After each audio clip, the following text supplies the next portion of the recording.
semangat ya. Terima kasih buat semangatnya, masih bisa belajar sampai hari ini. Kalian pejuang-pejuang yang luar biasa. Hari ini kita mau baca firman Tuhan dulu yuk sebelum memulai pembelajaran kita. Firman Tuhan hari ini kita ambil dari Yeremia 9 ayat yang ke-13. Sekali lagi Yeremia 9 ayat yang ke-13, demikian firman Tuhan. Berfirmanlah Tuhan, oleh karena mereka meninggalkan Tauratku yang telah kuserahkan kepada mereka, dan oleh karena mereka tidak mendengarkan suaraku dan tidak mengikutinya. Jadi firman Tuhan ini tentang Yeremia ini mengingatkan bahwa ada sesuatu hal yang terjadi kepada bangsa Yehuda waktu itu. Jadi Yeremia dipakai Tuhan untuk mengingatkan kaum itu supaya mereka bertobat, berbalik dari jalan yang jahat, supaya mereka taat kepada Taurat Tuhan. Berarti kalau Yeremia mengingatkan supaya mereka taat kepada Taurat Tuhan, berarti waktu itu mereka sedang tidak taat, sehingga mereka mengalami bencana, mengalami kengerian yang diizinkan Tuhan terjadi bagi mereka. Ya, jadi pelajaran kita hari ini, jadilah anak-anak yang taat kepada Taurat Tuhan. 10 perintah Tuhan yang harus kita taati dalam kehidupan kita. Amin. Bersama Tuhan kita pasti bisa. Kita mau berdoa, siapkan hati kita. Urapilah kami dengan minyak baru, penuhilah kami dengan hadirat-Mu. Kami rindu Tuhan melihat kuasa-Mu dicurahkan di tempat ini. Kami rindu Tuhan melihat kuasa-Mu dicurahkan di tempat ini. Kita berdoa. Terima kasih Tuhan, biarlah pagi hari ini Kau mengurapi semua anak-anak yang ada di rumah. Jadikan mereka anak-anak yang taat kepada Engkau, taat kepada Taurat yang Tuhan sudah berikan bagi kami, yaitu 10 hukum Taurat. Biarlah itu termeterai dalam hati dan pikiran kami ya Tuhan. Kami menjadi anak-anak yang taat, yang mendengarkan perkataan Tuhan. Dan sebentar kami akan belajar, biarlah lewat pembelajaran kami hari ini ada sesuatu yang ditangkap oleh anak-anak ini, dan mereka paham dan mereka bisa melakukan apa yang diperintahkan Tuhan lewat pelajaran kami hari ini. Terpujilah nama-Mu Tuhan, dalam nama Yesus kami berdoa, haleluya, amin. Oke anak-anak semuanya, kita akan melanjutkan pembelajaran kita. Minggu lalu kita sudah belajar tentang banyak kekuranganku tetapi Tuhan menerimaku. Kita juga sudah mempraktekkan hal-hal perbuatan-perbuatan taat dan tidak taat yang anak-anak lakukan di rumah lewat tugas-tugas kalian, yaitu video sederhana. Ada beberapa anak yang belum menyelesaikan tugas-tugas. Teacher Melda masih tunggu ya. Jadi tolong dikerjakan. Hari ini kita akan lanjut pembelajaran kita, yaitu pelajaran yang ketiga, yaitu taat mendengarkan perkataan Tuhan. Tujuan pembelajaran kita hari ini adalah lewat pembelajaran ini anak-anak paham apa sih yang dimaksud dengan taat. Bukan hanya paham tapi tahu taat itu seperti apa contoh-contohnya. Lalu pengertian mendengarkan. Mendengarkan itu maksudnya seperti apa, dan bagaimana sih tindakan-tindakan yang mendengarkan yang Tuhan kehendaki. Apa sih yang dimaksud dengan perkataan Tuhan yang ada di firman Tuhan. Jadi lewat pembelajaran ini anak-anak juga tahu tindakan-tindakan taat yang bisa dilakukan di rumah, di sekolah, di lingkungan, bahkan sebaliknya tindakan-tindakan yang tidak taat. Kita akan masuk kepada poin yang pertama, yaitu apa sih pengertian taat? T-A-A-T, taat. Kata taat dibalik-balik tetap aja taat ya. Tapi hari ini kita akan belajar kata taat dalam bahasa Yunani itu artinya sama dengan mendengarkan. Sama-sama katakan, taat dalam bahasa Yunani artinya mendengarkan ya, mendengarkan. Sementara di dalam KBBI menurut Kamus Bahasa Indonesia, kata taat itu ada 4. Yang pertama itu senantiasa tunduk. Jadi taat itu katanya tunduk. Yang kedua itu patuh. Yang ketiga itu enggak berlaku curang atau tidak berlaku curang. Yang keempat adalah setia. Nah, satu lagi, kelima saleh. Itu adalah kata taat dalam KBBI, yaitu tunduk, patuh, tidak berlaku curang, setia, dan saleh. Sedangkan dalam bahasa Yunani tadi arti taat itu mendengarkan. Tunduk dipergunakan menyatakan sikap menghamba. Yang namanya tunduk berarti ia Tuhan, kayak pembantu sama majikannya. Jadi dia tunduk menghamba. Misalnya pada zaman Roma, seorang budak harus tunduk kepada majikannya. Jadi nggak boleh aneh-aneh, kalau disuruh tidak boleh melawan. Itulah kata tunduk. Patuh dipergunakan untuk menyatakan sikap taat. Ya, kalau patuh itu berarti sikap taat. Contohnya apa? Misalnya seorang anak harus patuh terhadap peraturan perintah atau orang tua. Itu namanya patuh. Sering digunakan kepada orang tua dengan anak. Harus taat, harus patuh kepada orang tua. Kalau tidak berlaku curang, dipergunakan untuk menyatakan sikap jujur. Misalnya saat anak-anak ujian, nggak boleh curang ya. Berarti nggak boleh curang, berarti tidak boleh mencontek. Kalau kamu mencontek berarti kamu curang, ya, itu namanya. Lalu kata setia. Kalau kata setia dipergunakan untuk menyatakan sikap berpegang kepada janji kita kepada seseorang atau pendirian kita. Misalnya, walau sulit tetap setia menjalankan tugasnya, yaitu belajar. Itu namanya setia. Walaupun corona sedang merajalela di luar, tapi kamu tetap setia belajar. Kamu tetap setia mendengarkan, melihat video pembelajaran yang dikirimkan oleh teacher-teacher. Itu namanya setia. Kalau kamu sedang mendengar kata setia dari teacher Melda, berarti kamu orang yang setia. Berarti kamu sedang menyaksikan video pembelajaran ini. Kamu adalah orang yang diberkati Tuhan. Amin. Saleh dipergunakan untuk menyatakan sikap rajin beribadah. Jadi kata saleh digunakan ketika kita rajin beribadah, rajin berdoa setiap pagi saat teduh dan baca firman. Itu kata taat yang digunakan, yaitu saleh untuk orang yang rajin beribadah. Itu pengertian taat, yaitu mendengarkan tadi ya. Sekarang kita akan masuk poin yang kedua, yaitu pengertian mendengarkan. Ternyata taat dan mendengarkan itu berbeda. Kata mendengarkan memiliki pengertian yang berbeda, ya. Jadi hari ini mendengarkan dapat dipahami sebagai tindakan memperhatikan dengan sungguh-sungguh. Kalau kamu mendengarkan ketika mama memanggilmu, Robert gitu ya, atau dipanggil Daniel, dipanggil sama mama atau papanya, kamu akan patuh, kamu akan sungguh-sungguh mendengarkan. Siapa tadi manggil aku ya? Itu namanya mendengarkan dengan sungguh-sungguh. Saat mendengarkan, seseorang akan melakukan tindakan menangkap. Kayak orang nangkap signal ya. Memahami itu tadi suara siapa ya yang manggil aku. Lalu memilah-milah dan mengingat dan melakukan informasi tersebut. Contohnya, Melda, tolong sapu rumah ya sayang. Melda, mama pergi keluar dulu ya. Tolong nanti adik kamu dimandikan ya. Jadi kita akan memperhatikan, memilah-milah, mendengar tadi pesan mama apa ya, dan melakukannya. Itu yang paling penting ya, melakukannya, bukan hanya mendengar. Makanya firman Tuhan bilang, jangan hanya menjadi pendengar saja firman Tuhan setiap hari, tapi jadilah pelaku firman Tuhan. Amin. Jadi itu menurut si Wiryo Saputro. Sementara mendengar hanya dapat dipahami sebagai tindakan menangkap suara melalui telinga. Jadi itu bedanya. Mendengarkan tadi sungguh-sungguh ya, memperhatikan, menyimak. Sedangkan mendengar itu cuma menangkap suara melalui telinga. Jadi dalam proses mendengar hanya berhenti pada menangkap informasi.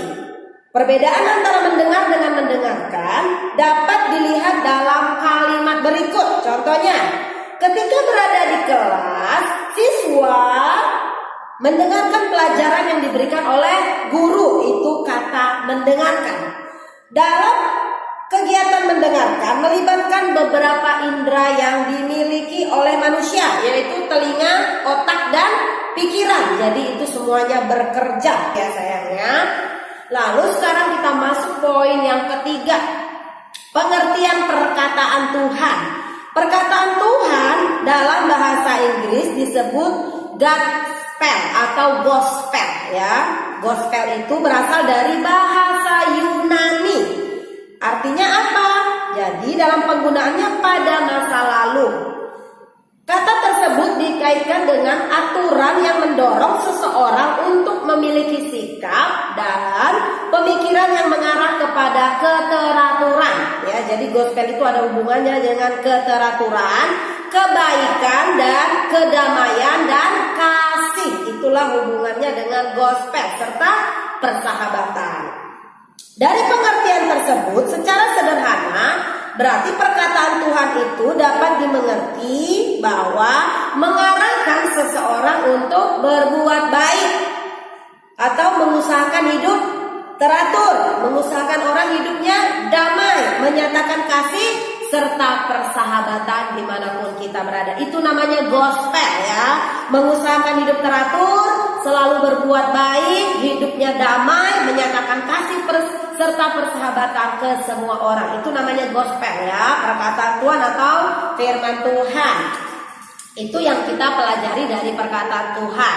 Sekarang kita akan belajar tentang bentuk perilaku tidak taat terhadap perkataan Tuhan dalam kehidupan sehari-hari. Perhatikan contoh-contoh berikut ya.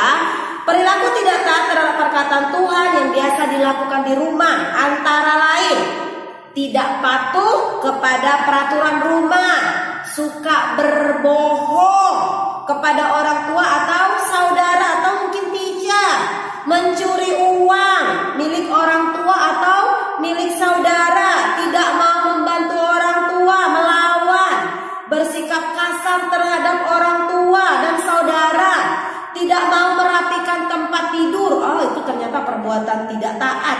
Bermain secara berlebihan juga ternyata perbuatan yang tidak taat ya. Perilaku tidak taat terhadap perkataan Tuhan yang biasa dilakukan murid-murid itu tadi di rumah.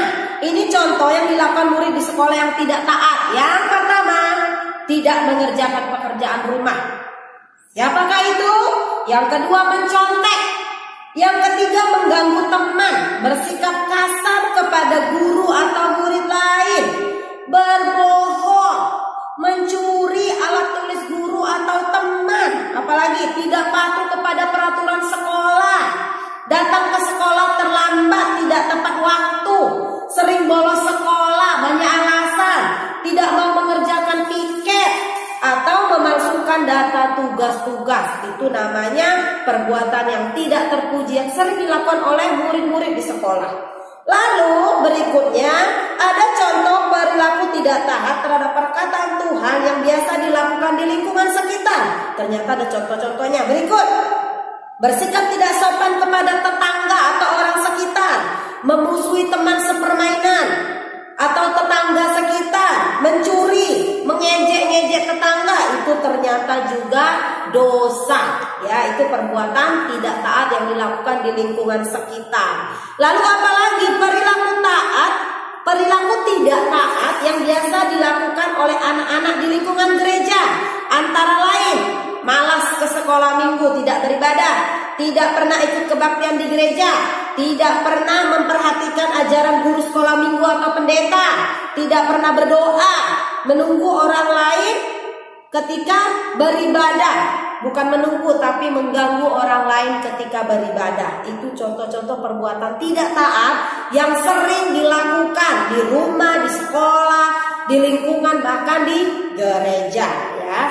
Tapi di bawah ini kebalikannya ada contoh-contoh bentuk perilaku taat terhadap perkataan Tuhan dalam kehidupan sehari-hari. Contohnya yang bisa dilakukan di rumah: rajin membantu anggota keluarga, sopan, apalagi mendengarkan nasihat orang tua dan saudara, rajin mengerjakan pekerjaan pribadi, patuh terhadap peraturan keluarga, bersikap jujur kepada semua anggota keluarga, menghormati semua anggota keluarga, apalagi menghargai pendapat anggota keluarga, bersikap sopan terhadap semua anggota keluarga, dan menjaga perasaan semua anggota keluarga. Itu contoh-contoh yang bisa dilakukan di rumah. Ini contoh perilaku yang bisa dilakukan di lingkungan sekolah. Yang pertama, menghormati seluruh warga sekolah. Kalau warga sekolah berarti ada yang membantu sekolah, ada Pak Sudar, ada Bu Maria, ada Bu Hesti, ada Bu Erna, dan guru-guru yang lain. Mereka juga harus dihormati dan dihargai. Mengerjakan tugas dengan rajin, datang ke sekolah tepat waktu, membantu teman yang kesulitan, mendengarkan penjelasan dan mematuhi peraturan sekolah. Ya, berikutnya ini bentuk perilaku taat terhadap perkataan Tuhan yang dilakukan di lingkungan masyarakat. Apa contohnya? Menghormati semua warga masyarakat, membantu warga masyarakat yang mengalami kesulitan, bertegur sapa, menghargai warga, menghargai perbedaan dan kepercayaan orang lain, ikut serta dalam menjaga keamanan lingkungan, mematuhi peraturan yang berlaku. Ya. Berikutnya, perilaku taat kepada Tuhan yang dilakukan di gereja. Tentunya rajin beribadah, rajin ke sekolah minggu, rajin berdoa, melakukan persembahan, patuh terhadap aturan gereja, mendengarkan perkataan pendeta dan guru sekolah minggu, apalagi ikut serta dalam kegiatan gereja, ikut menjaga ketertiban beribadah, rajin baca Alkitab, dan lain-lain. Itu adalah contoh-contoh perbuatan taat yang perlu kita contoh dan perlu kita terapkan dalam kehidupan kita. Amin. Lalu yang berikutnya, ada dampak ternyata ketika kita tidak mendengarkan perkataan Tuhan. Dampaknya bisa mempengaruhi aspek sosial, aspek psikologis, dan spiritual kita. Contohnya, dampak aspek sosial.